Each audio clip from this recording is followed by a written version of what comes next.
it's actually a trick question.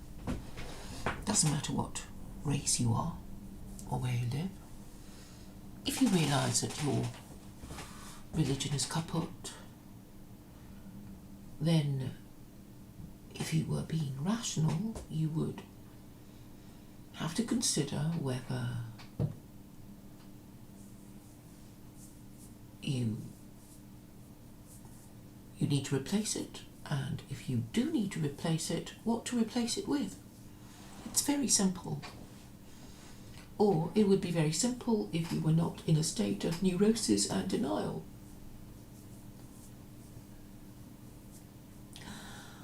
Why are you in a state of neurosis and denial? Because, in a way, Christianity is a sacred cow, even though you don't believe in it anymore. You don't believe in it anymore because of the Enlightenment and all the intervening historical events and developments that means you now have freedom of belief to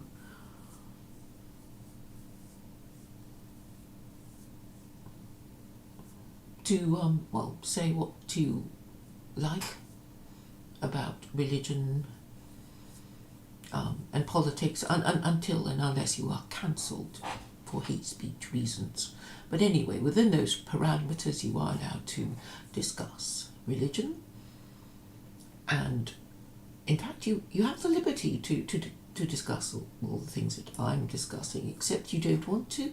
You don't want to because you prefer to remain in denial that Christianity is still working, or if it's not working that well, you think you can eventually get it to work in some way, but you're not sure. But it doesn't seem that urgent at the moment. But I'm saying that you can tell it's not going to work through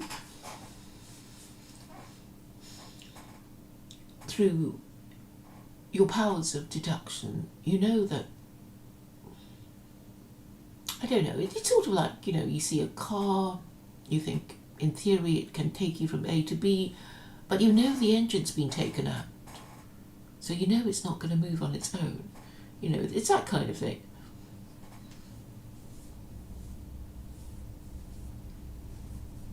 So I've explained to you the history of Christianity. You don't understand, or you don't wish to accept that Christianity cannot be made to work again. All these Americans who are now going to an Orthodox church, like it's going to change anything. They are not really understanding how it works. So I've explained why Christianity was useful in its time for European monarchs to maintain their kingship with the divine right of kings, giving them divine authority to govern their kingdoms. That was what it was for. And the Catholic Church provided support for this idea. And its price was to say, well, you've got to do this, king, and that, and, all kinds of things. But in turn, they were invested with the authority of Rome, which is where the Vatican is.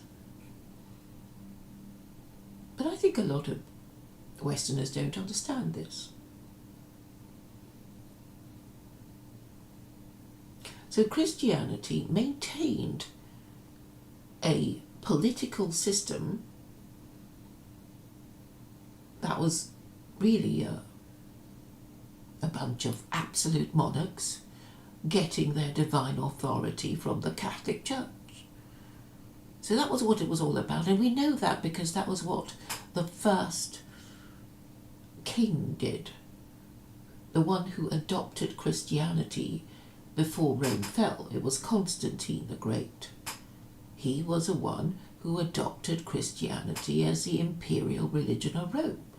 Why did he do it? Did he do it for fun because he thought idols were pretty? No, he didn't. we already know from the history books that Rome was very unstable during the reign of Constantine the Great.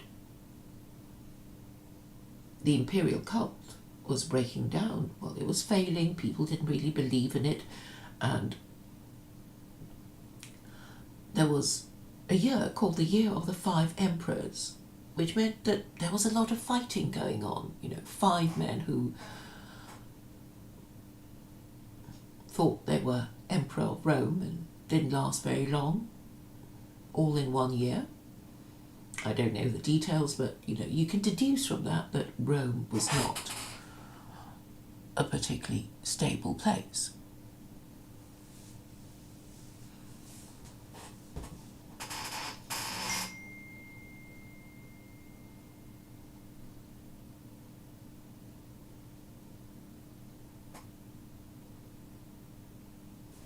And so we have to say goodbye to things that are no longer useful, like, boilers that have broken down, cars that have become rust buckets and are no longer roadworthy and aren't worth repairing. I think you understand, really.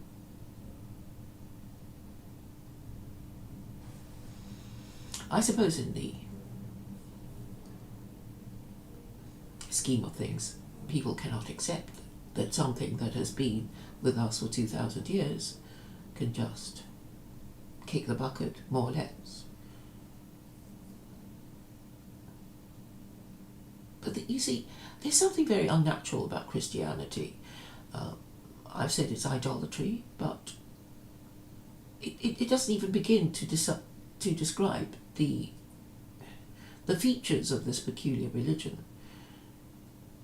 As you know, there are plenty of countries in the world who practice idolatry with their own idols, in the Far East, in Africa, in, all kinds of places. Idol worship is a natural inclination. So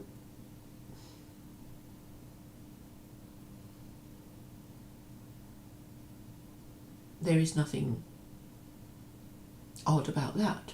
But the peculiarity of Christianity is how it is based on the story of the Jews. And it is based on the story of the Jews because the Jews have the Jews have the most powerful being, worship the most powerful deity conceivable. And so this, I imagine, has exercised a mesmerizing effect on everyone else, because they too want access to the most powerful deity imaginable, conceivable.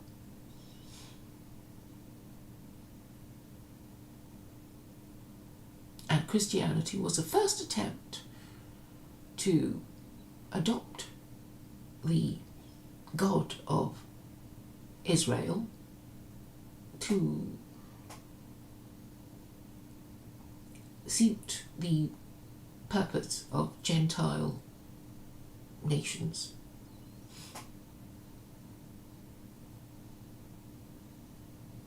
And this would be fine under a priesthood. No, is it fine? Well, things didn't go that well because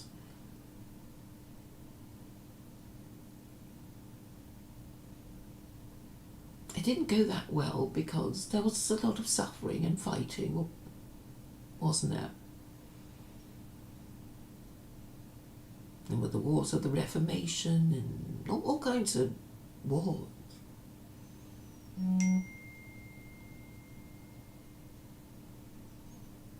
But I suppose the question of how mortifying it is to know that your religion has failed is a terrible one, and obviously it's not one experienced by every generation or even every age.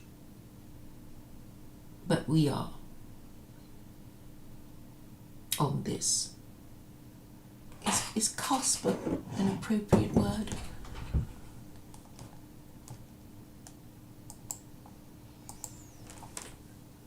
It has astrological connotations. Cusp.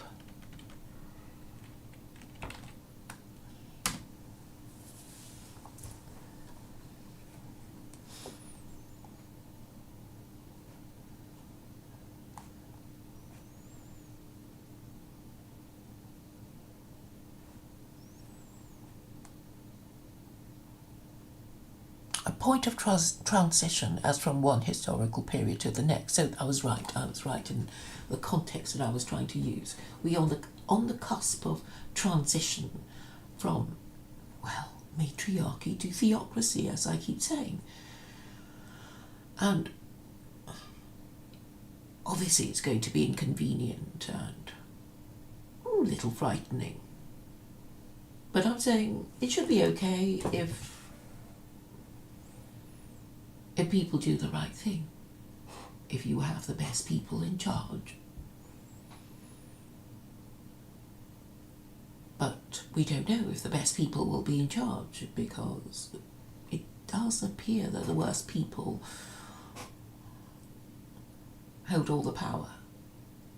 And I'm saying, well, I already know what the problem is, and I've told it to you so many times.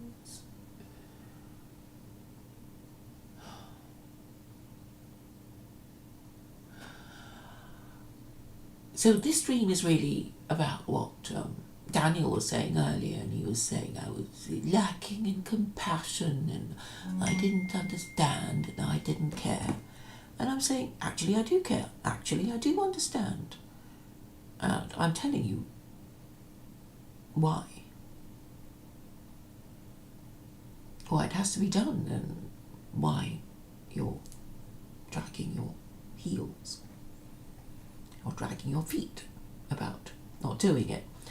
I do understand the enormity of what is happening. You know, when you basically know that your religion is shot, and even the political system that replaced your religion, that's gone. And then, because you didn't practice your religion, because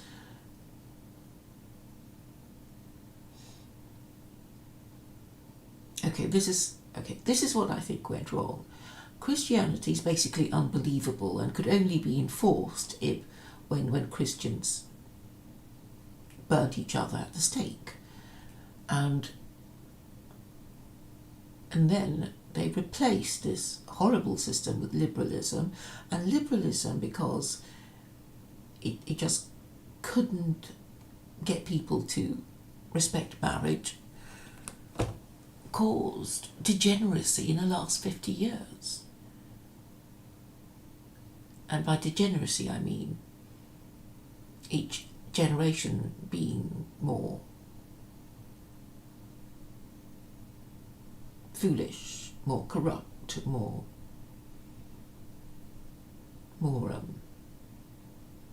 you get the idea, you know, just not as capable as the previous generation, more mentally ill, you know, more disabled, more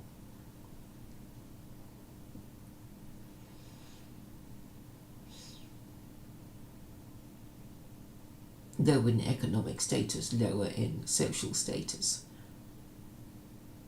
I think you get the idea.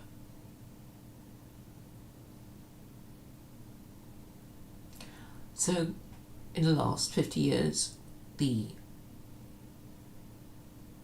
desecration of the institution of marriage has accelerated the decline of the West.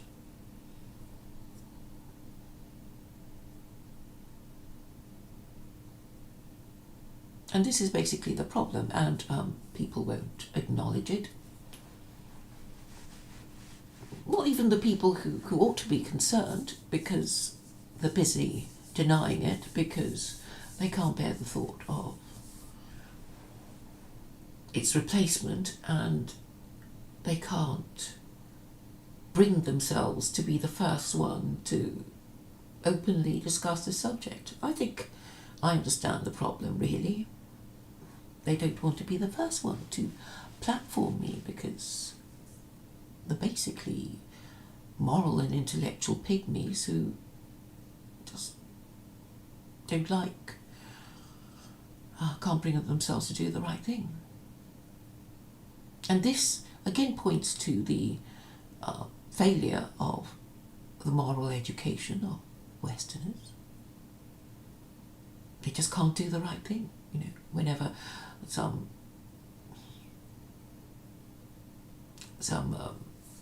dilemma, some moral dilemma crops up, they will always make the wrong call.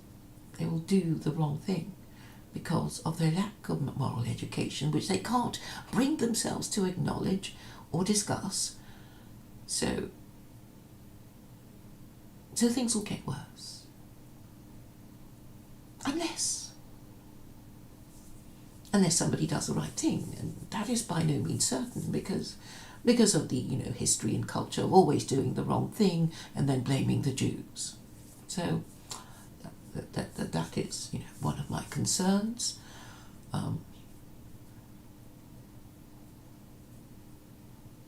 But I hope I have been able to make it reasonably clear that if people were just being honest and logical and doing what they were supposed to be doing, or just being true to their principles. So I associate myself with a group of people called nationalists, and I think people who call themselves that should be able to think in terms of promoting the national interest. But they can't bring themselves to say that marriage is in the national interest because they are fearful of the consequences of people being mean to them because they agree with me about what should be done about unmarried parents. And most parents these days are unmarried parents, and they don't want to upset anyone because some people can be rather unpleasant.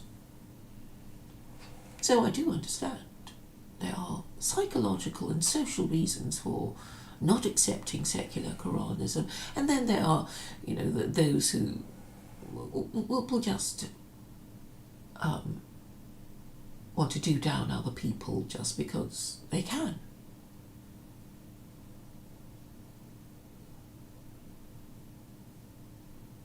There are 5 stages of grief: denial, anger, bargaining, depression, and finally acceptance. What would accelerate this process? Humility would accelerate this process because, once you accept that, this bad thing that you hate has happened, then, you'll get over it sooner. It's only when you delay accepting the situation that prolongs the pain.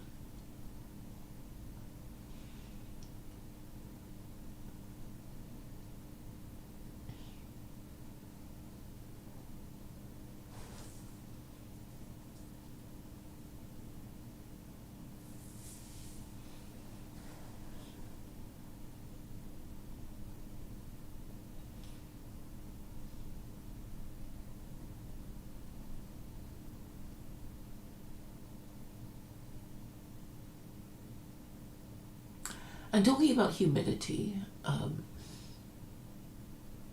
I should say that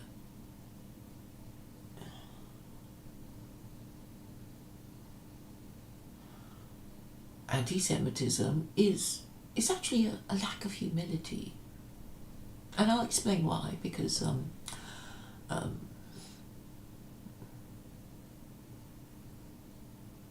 if you do believe in God, then you'd have to accept, his narrative and, about Jews being his chosen people, and you may not know why they are his chosen people, and but you still accept the decision. You know, it's that kind of idea. You know, even if you don't quite understand, you still follow orders.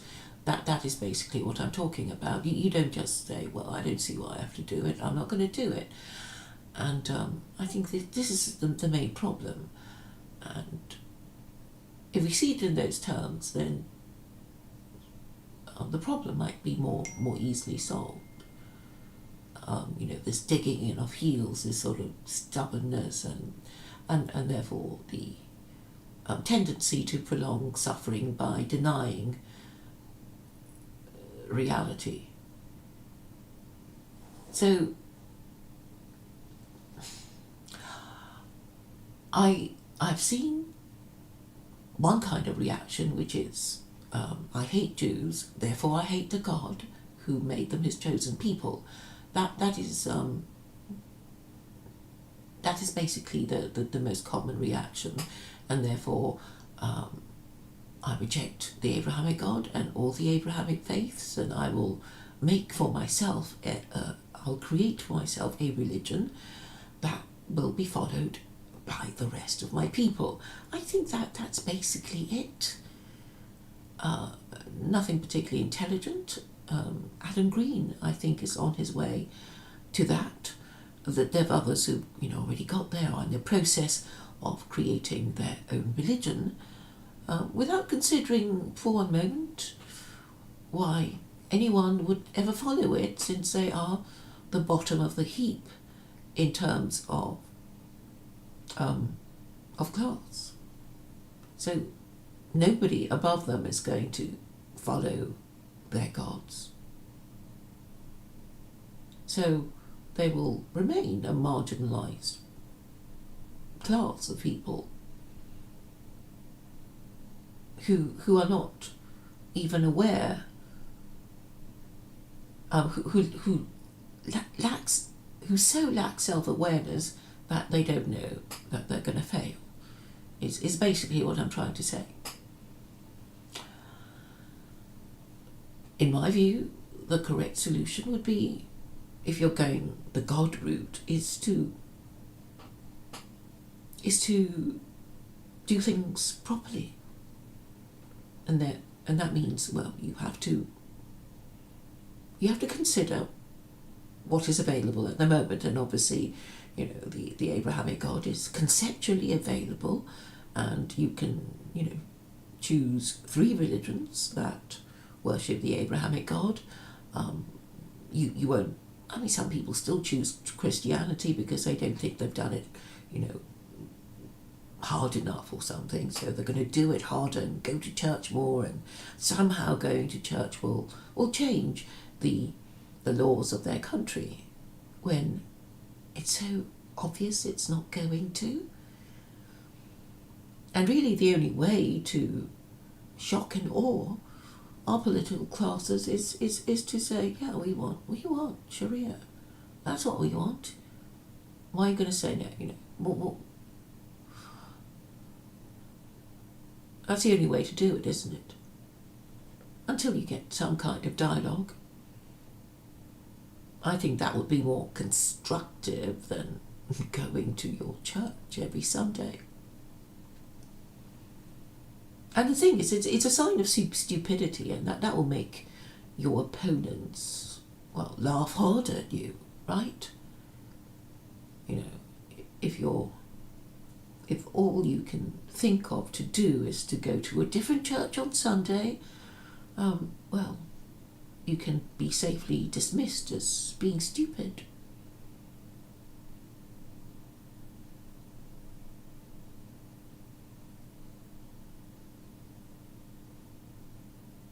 Because there's no plan here. By going to church for the rest of your life, well, whichever church you want to go to, you think that will somehow make your life better, but it would have no effect on the ruling classes and how they treat you. They will probably treat you even worse, because it's a religion for people who don't get it.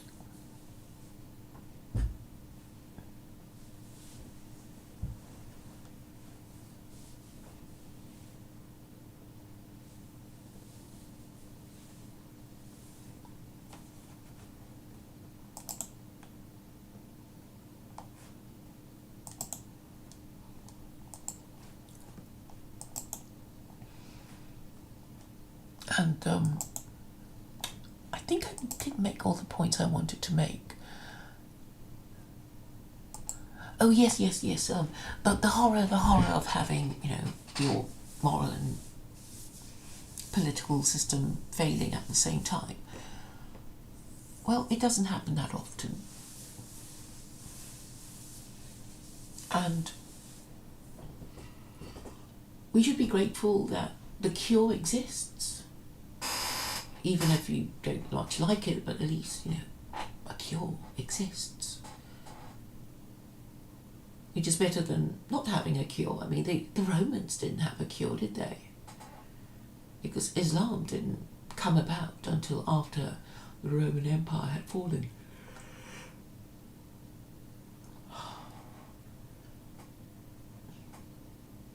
So it's all to do with religion, really, and I think I've identified the most important points.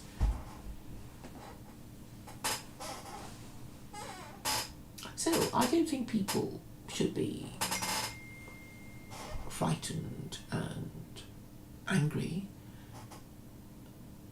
if they think of it as, if they think of what's happening now as, in some way divinely ordained. Because if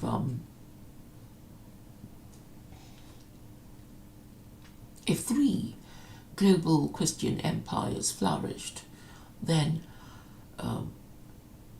even though it's a wrong religion as far as God is concerned, because he doesn't agree with idolatry and blasphemy, these Christian empires served a purpose in that it brought the world under control of one country,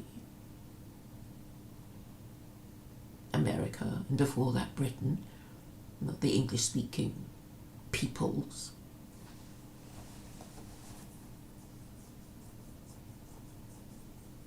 So it's really about how different people organise, how differently things are organised from time to time. So it's kind of like letting Christianity do the expansion, and then when it failed, have it replaced by Islam. I think that could be part of the divine plan, and I guess a lot of Muslims would think that that's fair enough. Sounds good to them. But for the rest of the world who are not Muslim, I guess they'll be a little frightened, a little nervous of the future. But it is the best available guide to humanity, the Quran. I mean, it did give the Americans a First Amendment, and it is the Americans who are key to understanding this and acknowledging this and finally propagating it, because America was the first nation in the world to say, this is a new territory. We're going to try something that's never been done before. We're going to be a proposition nation. We are going to define what we want our nation to be. And secretly or not so secretly, this nation was defined by the Quran. And I know Americans have great difficulty coming to terms with this, but there is a White House Quran. I didn't make it up.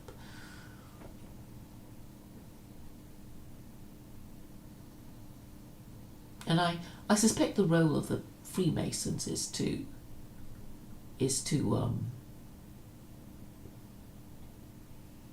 stay in existence so that when it is finally safe to tell Christians that they are guilty of idolatry and blasphemy, the Jews and Muslims will do so when it is safe to do so. And I think it is safe to do so now. So I hope it will happen sooner rather than later. I mean, I have been going on about this to so many people. I think people must be able to understand by now what it is I'm saying.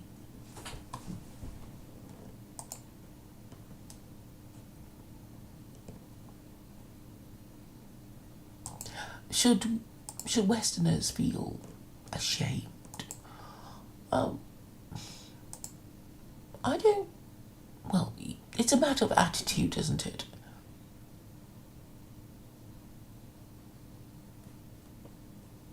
You have to understand that some things happen for the best. And that was why I was talking about Leibniz the other day, because he was known as this eternal optimist who was talking about living in the best of all possible worlds.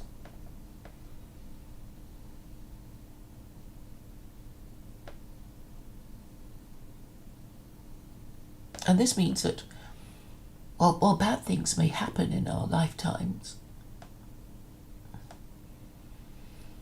there's always a silver lining. I didn't invent that phrase. For every cloud, there's a silver lining. And for every silver lining, there's a cloud.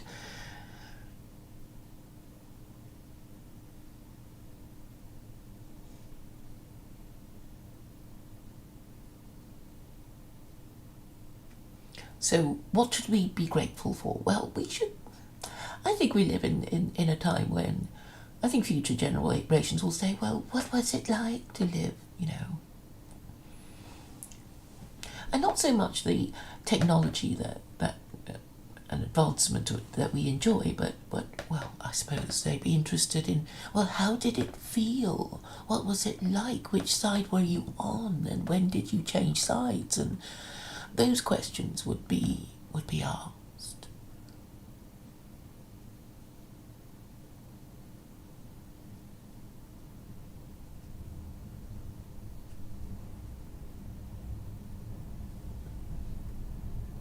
We don't know how long it'll take for this to happen. It might be suppressed by, content directors of the BBC, people who don't want us talking about these things.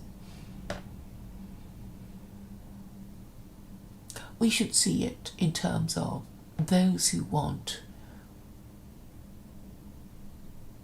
conservatism, and conservatism is meaningless without social conservatism, and social conservatism means no extramarital sex, and that would bring conservatives into a headlong confrontation with feminism, and feminism offers the big bribe of cheap sex to men.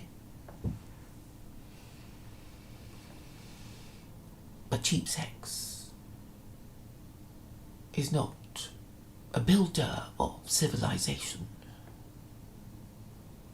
Marriage is, because marriage means patriarchy, and patriarchy gives you a better chance of your government doing the right thing than matriarchy, which is government prioritizing the preferences of unmarried parents who casually conceived and parented their illegitimate offspring. So if you have the majority of a society always taking the easier way out, having lower standards, you will have that kind of society where, you'll have rising crime, rising corruption,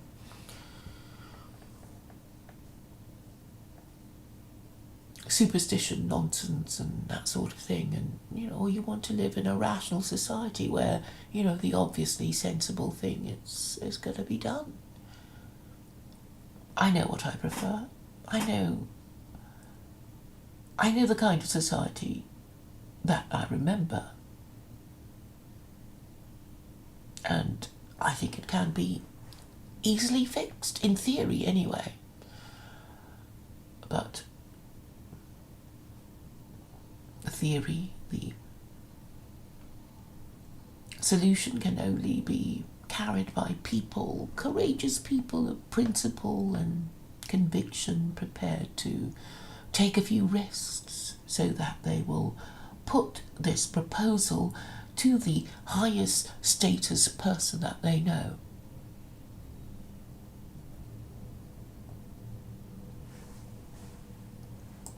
Until it gets to the right person.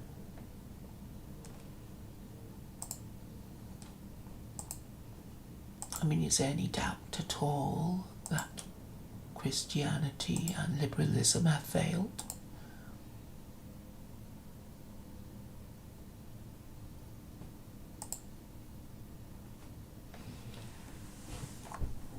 And if it has, well, it's like the Titanic, isn't it? You know, you hit an iceberg, you can't fix it, you know, water's coming in, you have to go somewhere else. Denial won't help. It is the Titanic, and what many people are doing is rearranging the deck chairs